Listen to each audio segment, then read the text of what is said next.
منہاج القرآن mid lands Birmingham کے زیر اہتمام عظیم الشان سالانہ عید میلاد النبی کانفرنس کا انعقاد ہوا، جس میں پاکستانی کمیونٹی سے خواتین، بچوں اور مرد حضرات عاشقان رسول صلی اللہ علیہ وآلہ وسلم کو بھرپور خراج عقیدت پیش کرنے کے لیے شرکت کرتے رہے۔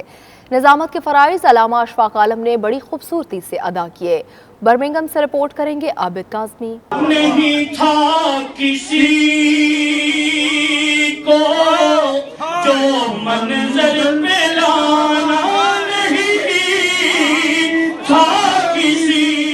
منہاج القرآن برمنگھم کے زیر انتظام ہونے والی میلاد کانفرنس میں تمام شعبہ زندگی سے تعلق رکھنے والے پروفیشنلز اور نوجوانوں نے بھرپور شرکت کی۔ نبی پاک صلی اللہ علیہ وسلم کی پیدائش کی خوشیاں منائی گئیں اور اپنے آپ کو سنت رسول پر عملی طور پر عمل پیرا ہونے کا تجدید عہد بھی کیا گیا۔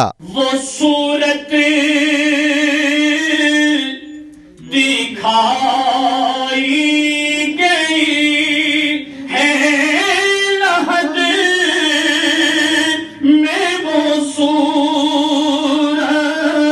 اس موقع پر منہاج القرآن کے عہدیداران علامہ اشفاق عالم، اعجاز صدیقی اور دیگر تنظیموں سے تعلق رکھنے والے سولیسٹر زاہد چودھری، ڈاکٹر صبور، شہزاد اقبال کا کہنا تھا کہ اللہ پاک فرماتے ہیں کہ آپ میرے محبوب کو دیکھیں گے تو آپ مجھے دیکھیں گے، میرے محبوب کا حسن میرا حسن ہے۔ حضور پاک صلی اللہ علیہ وسلم دنیا میں آئے تو دنیا میں اجالا ہی اجالا ہو گیا۔ نہایت ہی پرجوش اور اعلیٰ کوالٹی کا پروگرام ترتیب دیا گیا، جس میں برمنگھم بھر سے تمام ساتھیوں نے اس میں شرکت کی۔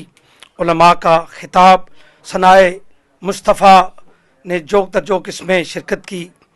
نبی اکرم صلی اللہ علیہ وآلہ وسلم کی محبت ہمارے لیے ہمارے ایمان کا جزو کامل ہے، اور اس کے بغیر ہمارا جو ایمان ہے وہ نامکمل ہے۔ الحمدللہ بہت ہی زبردست پروگرام تھا۔ اللہ تعالیٰ ان کی ایفرٹ کو جو ہے اس میں برکت دے۔ عالمی میلاد کانفرنس ڈاکٹر صاحب کی 35 سال سے وہی میسیج دے رہے ہیں، اور یہ ہر ملک میں طریقے منہاج القرآن کے تمام رفقا کارکنان ہر ملک میں، پورے یورپ میں، وہاں پہ الحمدللہ ہر شہر میں وہ طریقے منہاج القرآن کے مراکز میں پروگرام منعقد ہو رہے ہیں۔ بہت ہی پیارا جو مہینہ آیا ہے، یہ آج 12 ربیع الاول ہے۔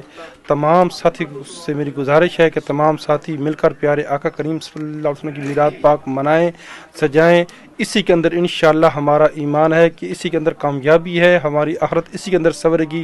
ہمیں میلاد شریف کے پروگرام بھی منعقد کرنے چاہیے، اور ان پروگرامز کے ذریعے سے ہمیں حضور نبی اکرم صلی اللہ علیہ وسلم کے اسوہ کو اجاگر کرنا چاہیے، حضور نبی اکرم صلی اللہ علیہ وسلم کی تعلیمات کو عام کرنا چاہیے۔ تقریب کے اختتام پر حاضرین کا شکریہ ادا کیا گیا۔ کیمرہ مین علی رضا کے ساتھ عابد کاظمی، 92 نیوز، برمنگھم۔